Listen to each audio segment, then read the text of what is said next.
Hey, how's it going? Noah Kane from Noah Kane Consulting here today, and we're going to talk about e-commerce SEO audits.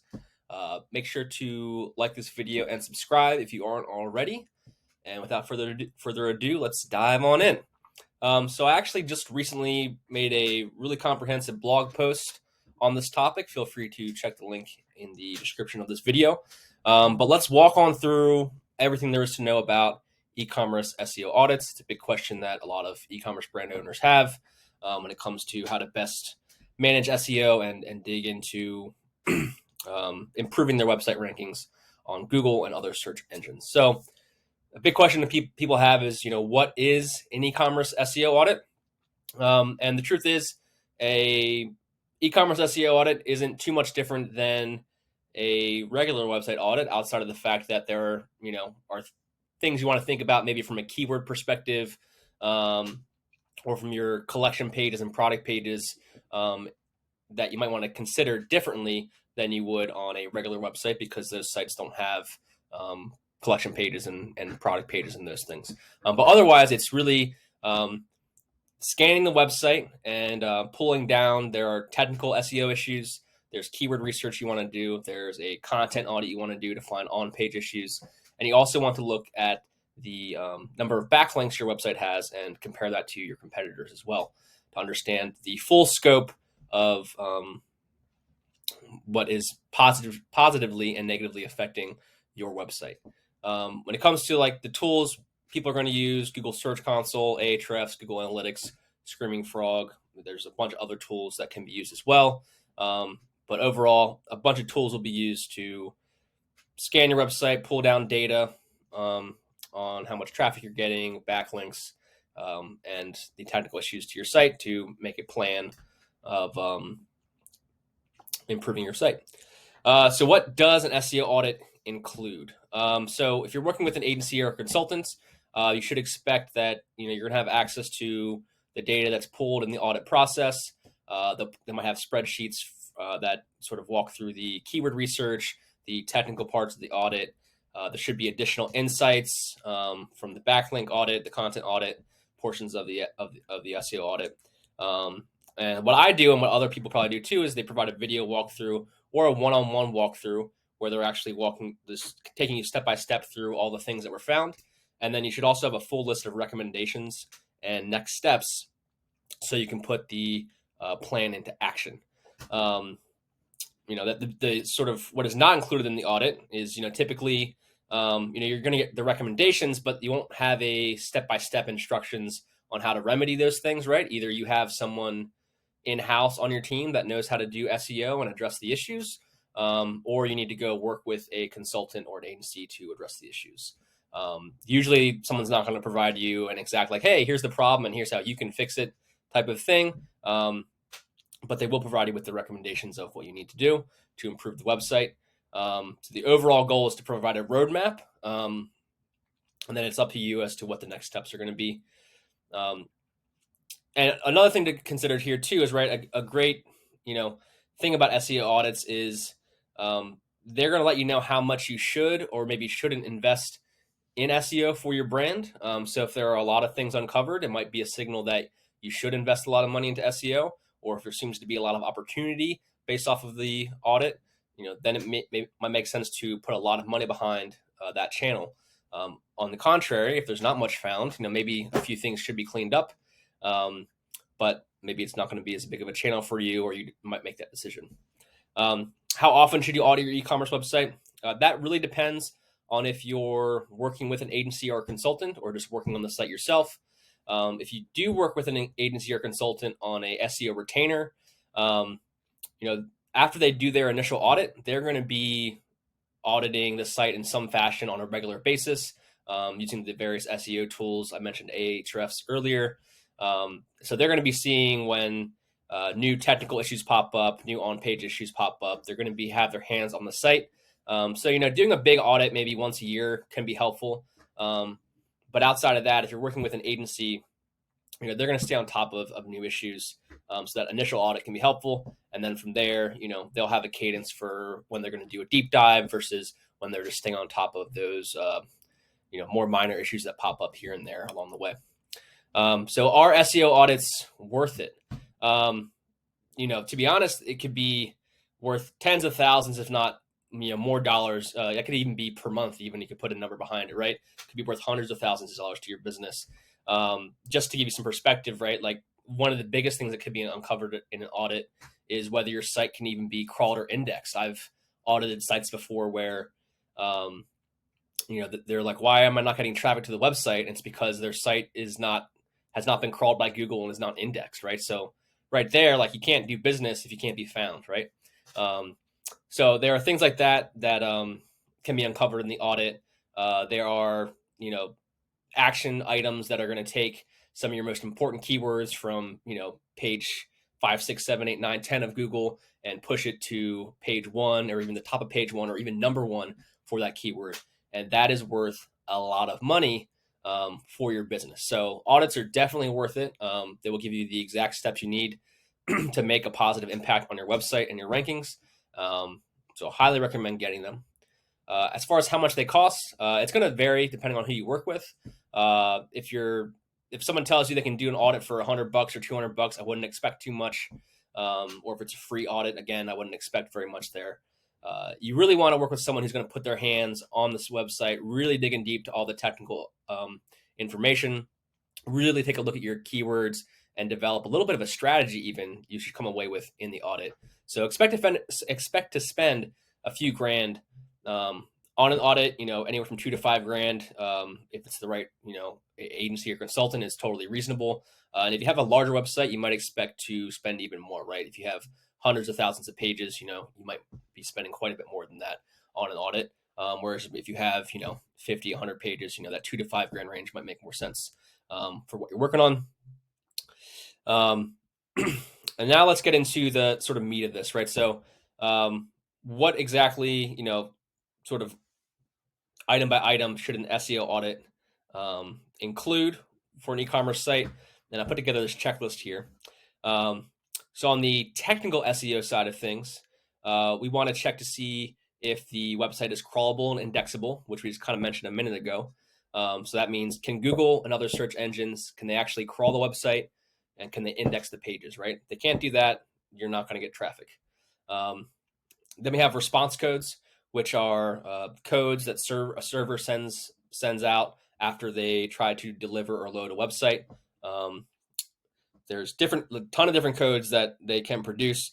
The biggest one you want to worry about are 404s, which you may have seen before visiting a site where it says 404 page not found.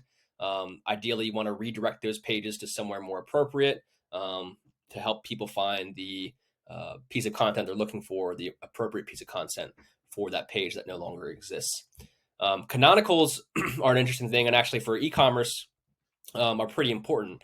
And a canonical is a tag that is on your website, and it basically informs Google as to what page you actually want to index, which that sounds a little confusing because you might think, well, the page that I'm on, I want to index. But to give you an example, for an e-commerce website, your product might have different product variations, and sometimes those variations will actually change the URL of the of that product, right? Each variation might have its own URL, but at the end of the day, you only want Google, or you should only want Google, to index the main product URL for that page. So using a canonical, you can say, hey, even though this URL is longer and has this product variation tagged onto the end of it, the actual page we want indexed is the main product page. So canonicals are very important for that, and can really clean up how your website is indexed on Google and help your rankings out a ton. Crawl depth, super important. So this refers to how many clicks it takes to get to a piece of content on your website. So ideally, it's going to take maybe 3 or 4 clicks from your homepage, working through your navigation to get to any important piece of content on your website. Ideally, the sooner the better, right? It's going to be easier for users to find your content. It's also going to be easier for Google and other search engines to crawl a website and find those pages. If you have content that's 5, 6, 7, 8, 9, 10 clicks away from your homepage, it's really unlikely that a user is going to find that content, and then also going to make it really cumbersome for the Google search bots to get to that content as well. Closely related to that is site architecture. So the way your navigation is organized on your website, the hierarchy of that navigation, and the internal links across your website and how different topics are linked together, communicates how the site is structured, but also from a sort of topical point of view, gives Google an idea of which pages, which blog posts, which products and categories, etc., how all these ideas are linked together. And the way you want to approach it is to make it as efficient and sort of logical as possible. So you want a nice, clean, like siloed bits of different categories across your website. So it's very clear, if you have maybe 3 or 4 specific product categories, like those are all aligned properly. And then your blog posts that are connected to those are internal linked properly. So the architecture of your site, when it comes to your internal navigation and the internal links across your site, super important. Up next, we have page speed. So page speed is super important. If you just think about it, if you pull up your phone, right? Like, so hop on your phone, pull up a website. You're gonna, if the website takes 5 seconds to load, you're probably going back to Google to look for another result that's going to load faster. So Google is monitoring your site to see if people are hopping back and forth, or they're just monitoring the user behavior. So if there's a site speed issue for your site, it's going to negatively affect your rankings. It's a horrible user experience, and Google's also trying to understand who's providing the best experience to their visitors. So if your site speed stinks, it's going to wreck your rankings really bad, especially for mobile. More and more people are on mobile devices, and Google actually indexes mobile first now. So really important to make sure page speed is tip top. Unnecessary 301 redirect. So a 301 redirect is that another response code similar to 404 errors mentioned earlier. And this is basically, you can tell your website to send someone to a different URL when they've landed on a specific URL you don't want them on. So for example, if you had a 404 page, I want to send them from this page to this other page, right? So it's a very useful tool. But over time, they can add up and actually slow down how fast the server can load and deliver your website. So if you have redirect chains that are created from those redirects, or your internal links start having 301 redirects, and you just have pages that no longer need a redirect because the 404 is gone now and things are cleaned up, you can go through and remove the unnecessary redirects and make the servers happy and load your website even faster. Up next, we have the proper use of the no index tag. So a no index tag is a tag that can be added to the website code on a page, and basically tells Google, like, do not index this page. A little bit there about that. Sometimes Google will choose to index it anyways, but for the most part, they do honor the no index code. And when I say proper use, what we mean here is that if you have a page that you want to show up on Google and you put a no index tag on it, it's not going to show up. So you really want to make sure you're using these correctly. There are pages, like customer account pages, things like that, where you would want to no index them. But if you accidentally hit no index on some pages, you're going to want to go back and make sure those are properly used. Orphan pages. This kind of is exactly what it sounds like it is. A page that is not in your website's navigation. There are no links pointing to it. It exists, but it's an orphan, right? There's no parent page linking to it. It's almost impossible to be found both by a user or a Google bot crawler. So we don't want to have these, right? It's even worse than having a deep crawl depth that we mentioned earlier. So you want to address those pages as well. Moving on. So we've exited the sort of more technical part of the SEO audit, and now we're into the keyword research part of the audit. So in getting a e-commerce SEO audit, the keyword research part, you're going to want to look at what primary keywords are important for your brand and your website. And it can be helpful to tie specific keywords and and make sure that they're the most relevant keyword as well. Tie those keywords to specific pages. And the reason that is you'll better understand of which keyword is most important for each page. And it'll give your team more direction as far as how to optimize that page for that keyword. It's important to note any given page can rank for multiple keywords, right? It doesn't have to be one keyword. But there should be a primary keyword that is aligned with that page, especially considering, which we'll talk about in a bit, keyword cannibalization, which is where you have multiple pages trying to rank for the same keyword, and that makes it really hard to rank on Google. We'll dive into that a little more in a minute. Moving on, secondary keywords. So these are keywords where, they're important to your website, you're ranking for them, but the keyword doesn't have a primary page related to it, right? So it either might need a primary page,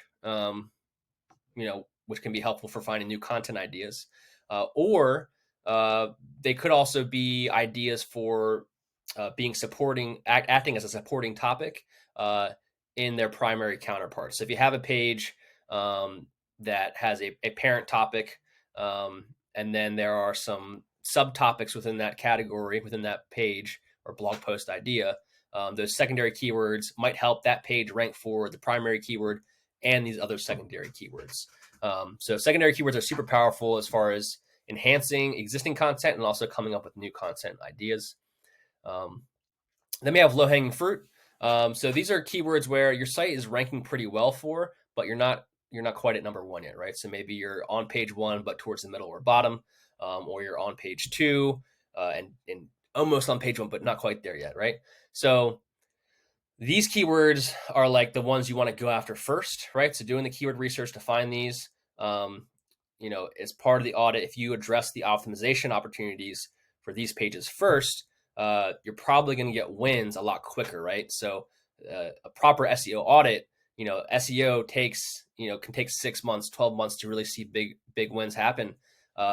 Identifying the low-hanging fruit can give you wins in month 1, 2, and 3, right? Which is what anyone with an e-commerce brand wants to see. That big investment, you want to see those wins right away. Addressing low-hanging fruit is like a go-to.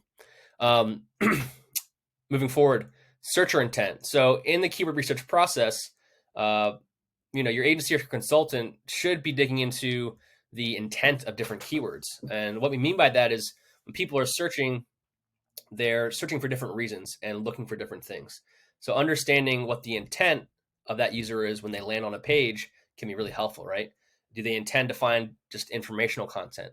Are they comparing products? Are they looking to buy, right? So depending on the keyword, you're going to want to align the content and assign that keyword to the right pages. So that way, the content you're creating and the pages you're optimizing align with the intent of those keywords. And then last up in the keyword section, we have content clusters. So in your keyword research, you might have a bunch of keywords that show up. Your website's ranking for them, but maybe, it's ranking on page 5, 6, 7, 8, 9, 10, even beyond that, right? It's just really not ranking well at all. That being said, it might be a signal that your website could rank for those keywords, right? So you might uncover a new cluster of content ideas, related to several keywords that are ranking but not very well. That could give you an idea for a whole new bucket of blog posts or whatever it is, a whole new section of your website based off of those content clusters. Also can be a helpful concept for understanding the existing content in your website too, like what are the clusters of content that I have, even for the stuff that's ranking well also.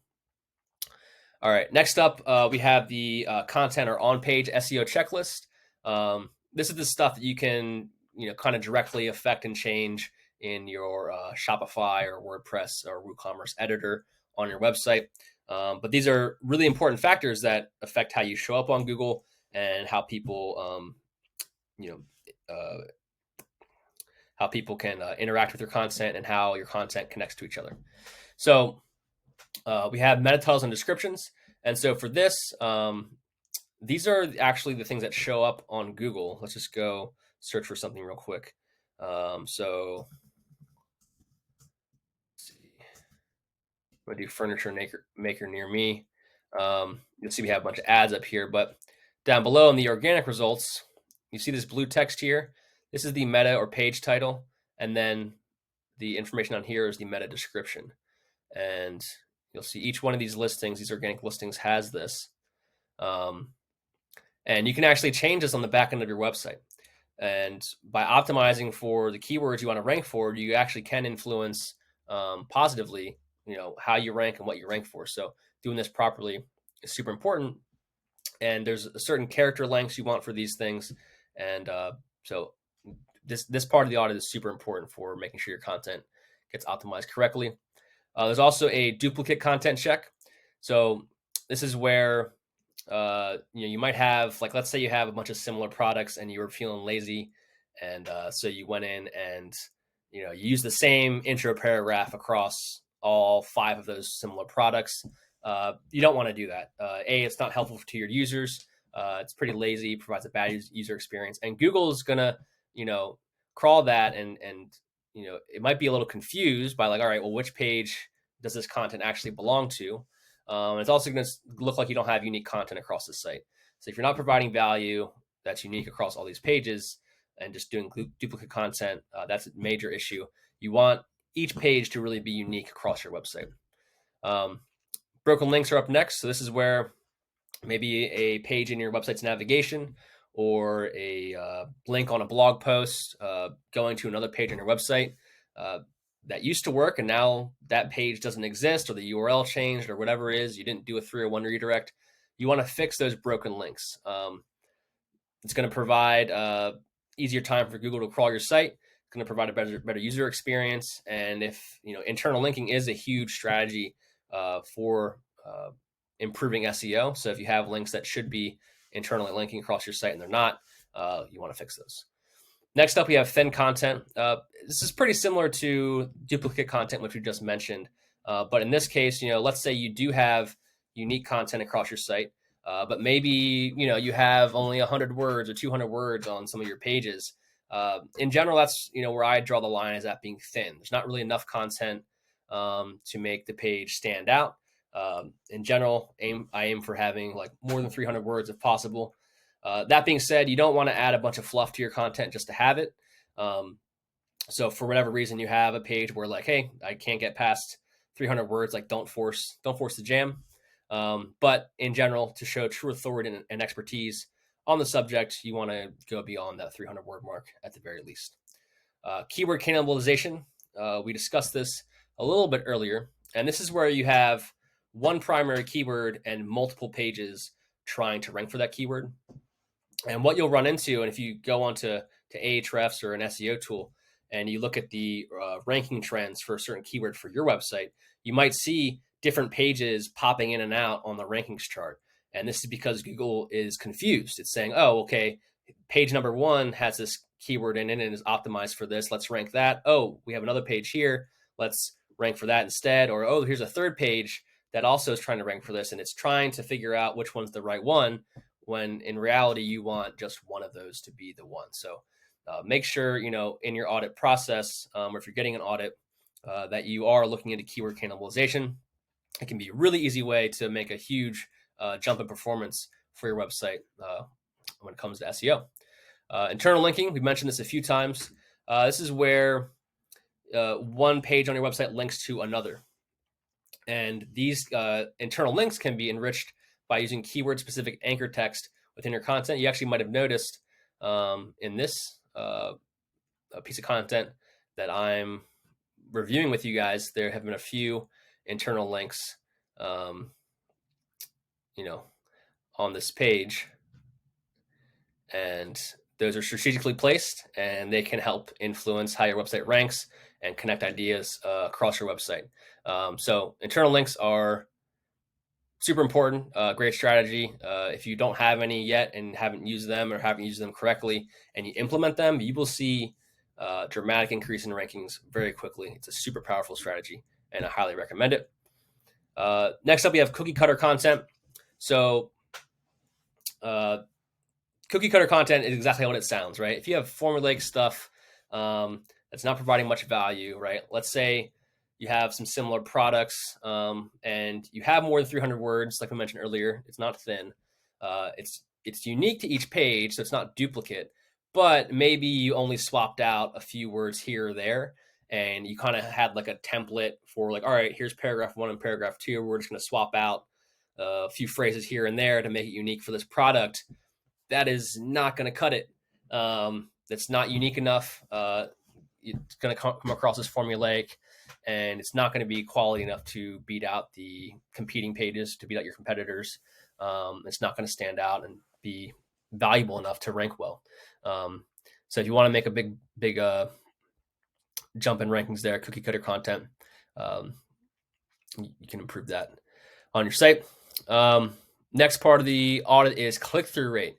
This is where, at least how we handle our audits at Noah Kane Consulting is we're pulling in data from Google Search Console and analytics, and we're understanding, how many impressions your pages are getting on your website on Google, and how often those pages are getting clicked on from Google, right? So for example, if your website has 100 impressions on Google, but only has one click, from those impressions, it would have a click-through rate of 1%, which is a little low, right? Ideally, you want it to be higher than that. That can be influenced by how high you rank on a page. So identifying these pages where they're getting impressions, but they're not getting very many clicks, those can be opportunities to do click-through rate testing and basically tweaking the site and trying to see how you can get the site to rank higher or earn more clicks. You can tweak the meta title, you can tweak the meta description to try to influence people to click more. And it can be an easy way, right? You have the impressions, you just need more clicks. So it can be an easy way to drive more traffic is through click-through rate testing. So super valuable part of the audit process right there. And then last, as far as the content and on-page stuff is concerned, we have low-value content. This is where you have content that, maybe it's not even earning impressions, not getting any clicks, it's not ranking well on Google. It just exists. It might be unique in its own right, but it's not doing anything for you, right? It's kind of dead weight on your website. Those pages should be in consideration for being deleted from your website. It'll just make your site easier to crawl and highlight the more valuable pages on your website a little bit more. So that should be another part of your audit process, identifying those pages if they exist. If they don't exist, obviously, you don't have to worry about it. And then we have, finally, our backlink audit checklist. So backlinks are one of the most important ranking signals for a website, whether it's an e-commerce site or a different website. And it's basically when another website links to your website. That's really all it is. It's that simple. And these links act as a vote of confidence in the eyes of Google, saying, hey, I'm a real website and I found this other website valuable and I've added the link. There are different strategies for acquiring backlinks. You want to manage those carefully because the method in which you go to get those backlinks and the manner in which you're linking from one website to another will affect what you rank for. And if you do it incorrectly or with the wrong tactics, you might negatively impact your rankings or even get your site penalized. So I really encourage you to work with a professional. When you're doing this, ask them, what links they've built before, what clients they're working with, and, really see that they have implemented the strategy that has helped their clients. Me personally, I've never had a client's site negatively impacted by any links we built or be penalized by those links. So if you're doing it right, it's not too hard to avoid getting penalized or getting a penalty from Google. But there are people who are too aggressive with their strategies or using the wrong ones. And, you just don't want to do that, right? You want to keep your business up and running. So as far as what might be uncovered in the audit process for the backlinks section of your audit, how many root domains does your website have, also known as RDs? These are literally the number of domains that are pointing a link to your website. And this is going to understand how many unique websites are linking to you. And it's a big part of understanding how authoritative you are in comparison to some of your competitors. And then there's total backlinks. And this number will often be a little bit higher than the number of root domains. That can be because some websites will link to you multiple times, especially business listings and directories and those things. They tend to generate excessive number of links to different sites. Or if you earn, more than one link from a given site to your site, you're just going to have more backlinks than you are root domains. And that'll just let an SEO consultant or agency know, how many total links are pointing to your site. And then we have domain rating, and this is a third-party metric, right? So this is domain rating and domain authority. They are third-party metrics created by Ahrefs and Moz. They can help you understand how your website authority stacks up to competing websites. They go on a scale of 0 to 100, with more authoritative websites like the New York Times, those are the sites that are going to have a DR or DA of 90 or higher. And then less authoritative websites are going to have a lower domain rating or domain authority. This is a helpful metric to know about, because you're going to want to get that as high as you can, but it's also helpful to know what is a realistic range for my website based on the niche that I'm in. It's not going to be possible for every website to become a DR 90 or 95 or something like that, right? Maybe for your industry, a DR 25, DR 30, DR 40, DR 50 goal might be more appropriate for you. It might be enough for you to rank high enough in the niche that you're in. Next up, we have do follow and no follow links. So there's really two types of backlinks that you need to worry about. And do follow links are the ones that you want to get the most of. Those are the links that actually pass authority from one website to another. And so you're going to want to prioritize getting those and getting more of those than your competitors if possible. With the no follow links, while they don't pass authority, there are plenty of social media listings, business listing websites. There might even be press and PR that you get that the links are no follow, meaning they're not going to pass authority.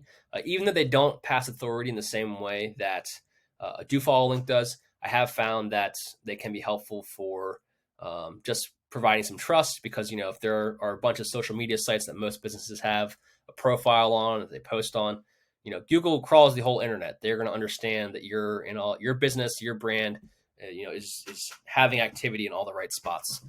So it can be helpful to have some of those no follow links too, as long as they're relevant to your business. And then, as we've mentioned a few times, comparing to your competitors, right? So part of the audit process for backlinks is going to be looking at how you stack up against your competition, comparing those metrics and giving you an idea of how big of a gap you have when it comes to your backlinks. Or you might not have a gap, right? So understanding that gap, positive or negative, is going to help influence the strategy moving forward and for your next steps. And then we have your anchor text. And anchor text, like I mentioned earlier, is the exact phrase the link comes from. So earlier we have website content here. We have where else did I link? Further up here. Consistently build new backlinks. So you can see I'm being a little strategic with what I'm linking to and where I'm linking to. And that anchor text strategy is super important for backlinks.